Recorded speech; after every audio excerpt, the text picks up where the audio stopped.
इसी बौद्धिक संपदा अधिकार का ये परिणाम है कि भारत की विविधता भारत के बीच में भ्रमण कर रही है, भारत के बाहर भ्रमण कर रही है, और धीरे धीरे हम उस गौरव को प्राप्त कर रहे हैं जो हमें लगता है कि आने वाले समय में फिर से भारत को सोने की चिड़िया बनाने में अपना योगदान करेगा। बहुत बहुत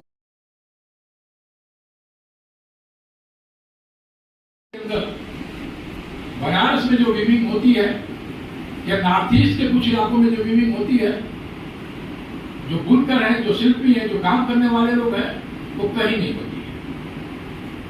बनारस के ब्रोकेड के वस्त्र बौद्धिस्ट देशों में बहुत बड़े पैमाने पर जाते हैं, जैसा क्यासर है, ज्ञानका है, थनका है, पेमा चंदी है, बादल चंदी है, दोरजे विप्र पावन दलाजामा भी धारण करते हैं।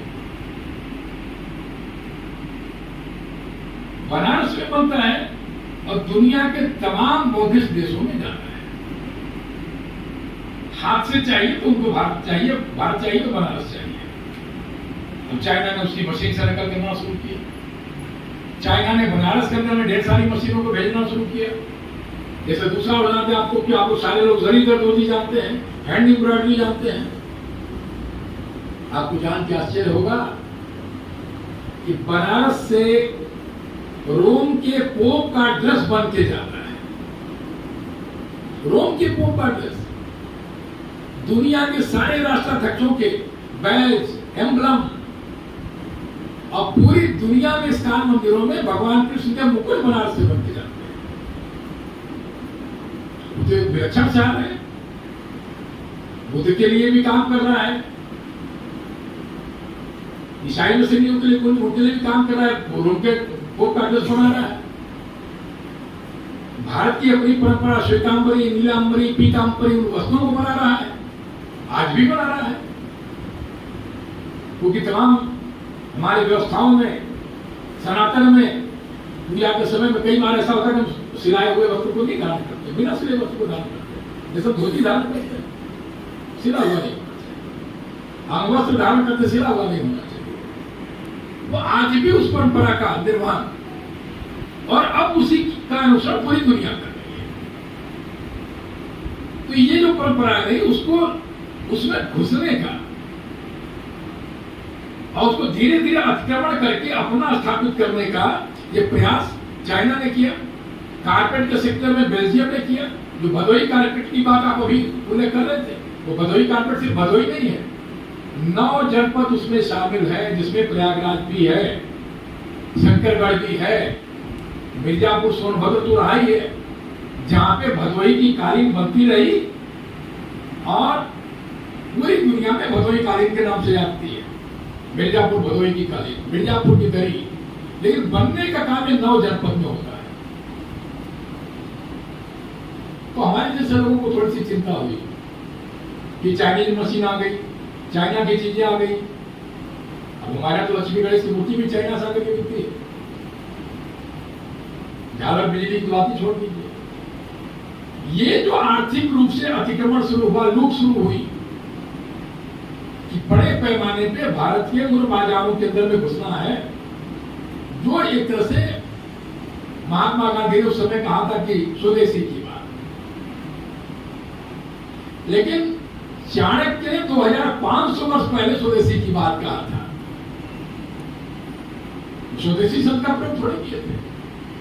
वो उस समय उन्होंने कहा था कि अगर राष्ट्र मजबूत होगा,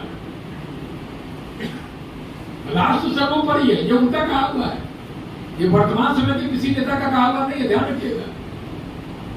राष्ट्र की अवधारणा, राष्ट्र की कल्पना, राष्ट्र की मजबूती, राष्ट्र सर्वोपरि है, धर्म से भी ऊपर है।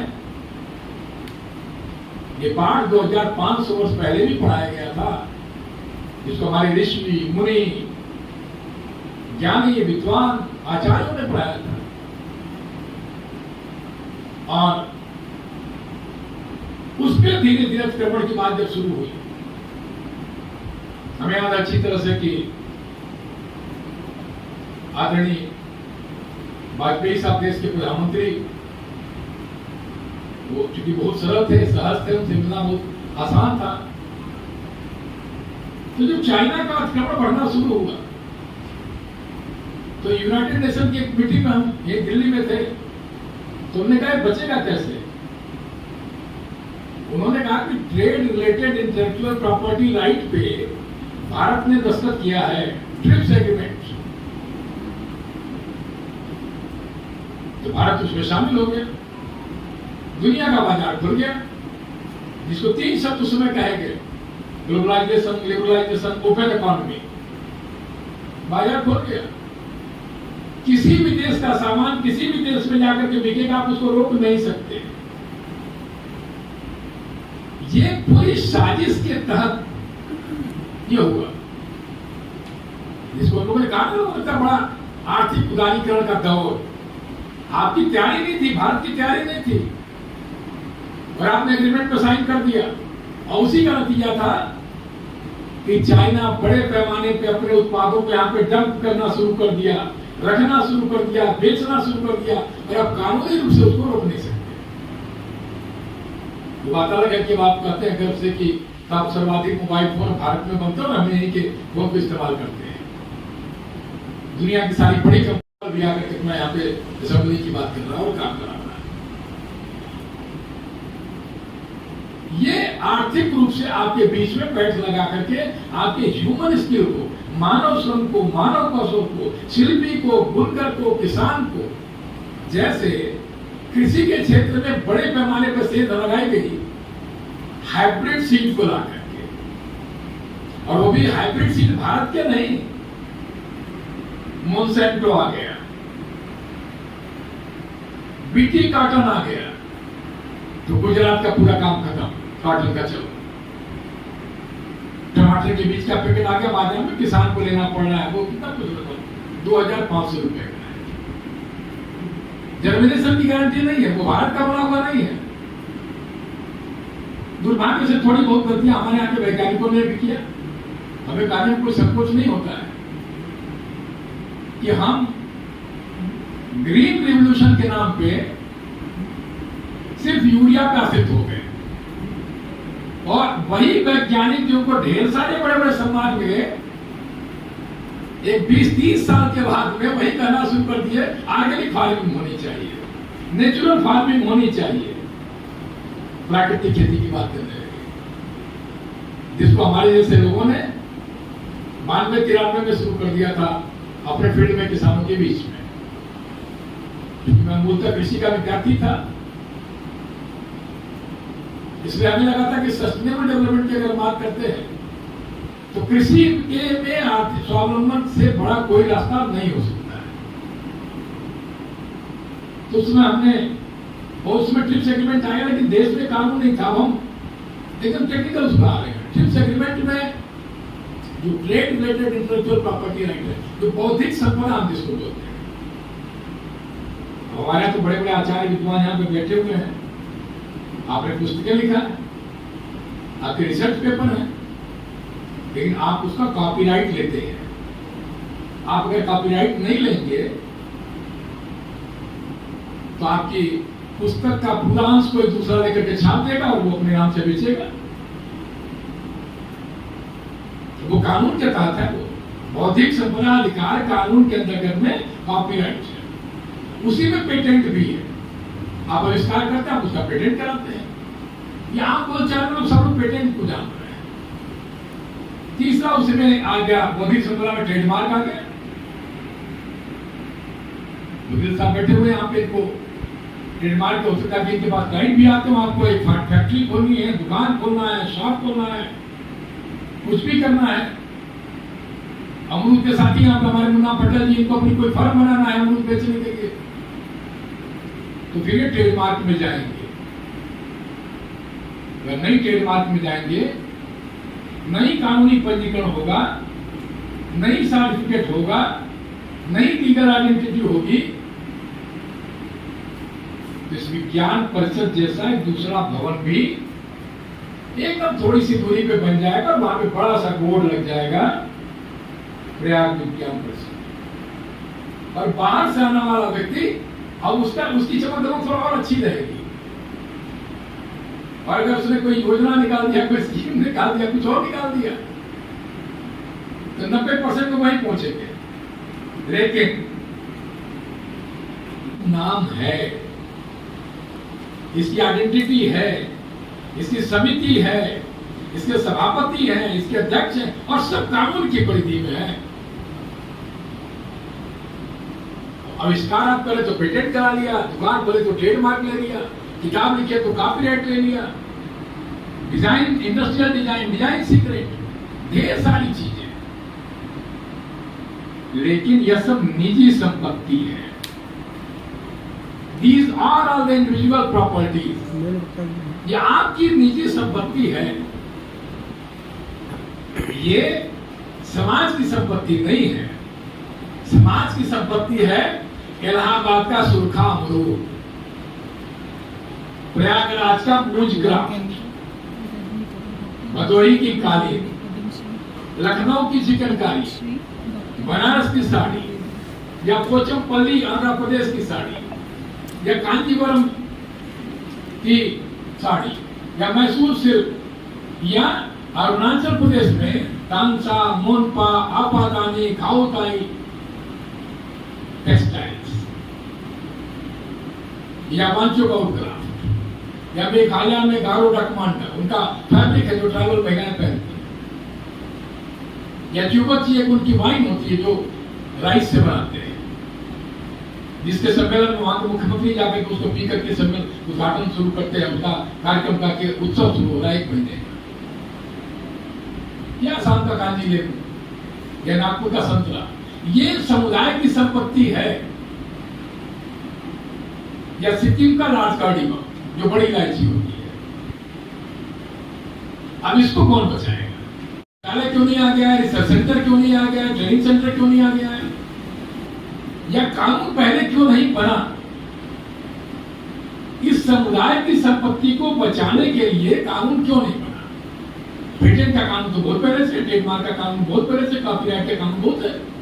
आपको जानकर आश्चर्य होगा कि सिनेमा के गाने, सिनेमा तो बहुत बाद में रिलीज होता है, सिनेमा की टाइटल का सबसे पहले कॉपीराइट लेते हैं, लिरिक्स का कॉपीराइट लेते हैं, एक एक बोल का, एक एक लाइन का कॉपीराइट होता है, यहां तक कि जो पोस्टर लगाए जाते हैं वो भी कॉपीराइट होता है। आप उसकी नकल नहीं कर सकते हैं। और इसीलिए जो बड़े बड़े अटॉर्नीज हैं, लाखों में नहीं करोड़ों में फीस होती उनकी। सिनेमा का बजट है 100 करोड़ रुपया, तो बोलते हैं कि 1.5 करोड़ रुपया हमारी फीस है, और सिनेमा वाला देता है, प्रोड्यूसर देता है, क्योंकि प्रोटेक्शन उनको कराना है, उनका अपना ज्ञान है, उनकी अपनी बौद्धिक संपदा है। वो कोर्ट के अंदर में लिखा डॉक्यूमेंट पेश करते हैं, उसका प्रोटेक्शन मिल जाता, उनको कॉपीराइट मिल गया। अगर अटॉर्नी उसका कॉपीराइट नहीं कराएगा तो आज आपने गाना निकाला, मालूम कि दूसरे दिन दूसरी कंपनी गाना बना निकाल दिया, आप कुछ नहीं कर सकते। ये कानून तो पहले से भी, लेकिन जो शब्द है जीआई, ज्योग्राफिकल इंडिकेशन, भौगोलिक संकेतक, ये भी उसी ट्रिप्स एग्रीमेंट का है, trade related intellectual property right का है, बौद्धिक संपदा अधिकार का ही कानून ये भी है, लेकिन वो भारत में नहीं था। हमें कहने में गर्व है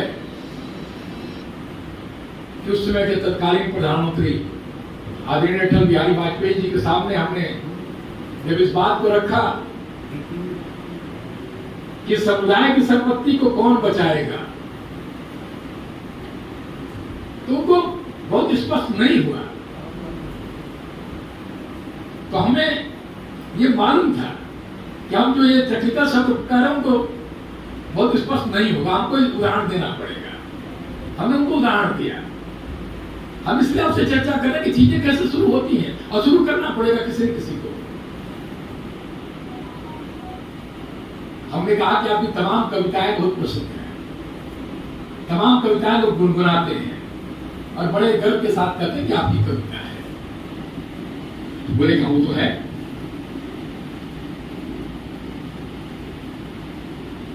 हमने कहा 100 वर्ष के बाद उस कविता का संकलन करके कोई व्यक्ति छपवा देगा, और 100 वर्ष के बाद तो यहाँ जितने लोग बैठे हुए लगभग 25 से 30 लोग वहां बैठे हुए थे। और हमने कहा वो तो बड़े सुलभ थे, इसलिए सबको मिलते थे।